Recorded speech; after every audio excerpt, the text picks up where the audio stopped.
कि आपके भी प्रेगनेंसी टेस्ट पॉजिटिव आया है लेकिन अल्ट्रासाउंड में आपके बच्चे की हार्ट बीट नहीं दिखाई दी है। तो इस रील को एंड तक देखिएगा और समझिएगा इसका क्या रीज़न है। हाय, मैं डॉक्टर पूजा और मैं गायनेकोलॉजिस्ट हूँ।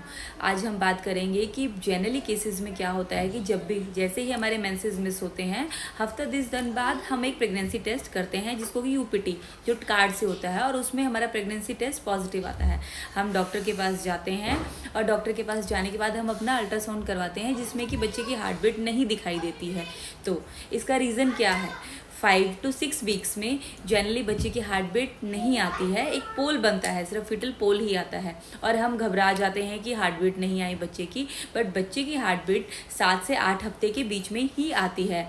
यदि आपके डॉक्टर आपको सलाह दे कि कोई भी आपको ऐसा सिम्टम नहीं है, यानी कि आपके पेट के निचले हिस्से में अगर दर्द नहीं है या फिर आपको बहुत ज़्यादा उल्टी नहीं आ रही है या फिर ब्लीडिंग या स्पॉटिंग नहीं है, तो आप कोशिश कीजिएगा जब भी आपका अल्ट्रा यूपीटी से टेस्ट पॉजिटिव आई है तो आप उसके 2 हफ्ते बाद अपने स्कैन रिपीट करवाइएगा 7 to 8 वीक्स के बीच में, और बच्चे की हार्ट रेट 7 to 8 वीक्स में आ जाती है।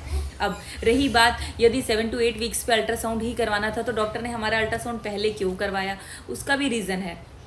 जब भी आपका प्रेगनेंसी टेस्ट पॉजिटिव आता है तो सबसे पहला सोनोग्राफी हम ये देखने के लिए करवाते हैं कि जो आपकी प्रेगनेंसी है वो बच्चादानी के अंदर ही है ना, बाहर तो नहीं है। क्या होता है कि बहुत से केसेस में प्रेगनेंसी टेस्ट पॉजिटिव आता है, प्रेगनेंसी होती है बट वो बच्चादानी के अंदर नहीं होती है, बच्चादानी के बाहर होती है, जिसको कि एक्टोपिक प्रेगनेंसी बोलते हैं। कोई भी प्रेगनेंसी जो बच्चादानी के बाहर या ट्यूब्स में होगी, कहीं पर भी होगी, तो वो एक्टोपिक प्रेगनेंसी कहलाती है। और एक्टोपिक प्रेगनेंसी एक इमरजेंसी होता है जिसको हम कंटिन्यू नहीं कर सकते हैं, एक एक्टिविटी आ जाए। अब हमें क्या करना है? जब भी आपका प्रेगनेंसी टेस्ट पॉजिटिव आता है तो आप अपनी फॉलिक एसिड वो आप स्टार्ट कर सकते हैं।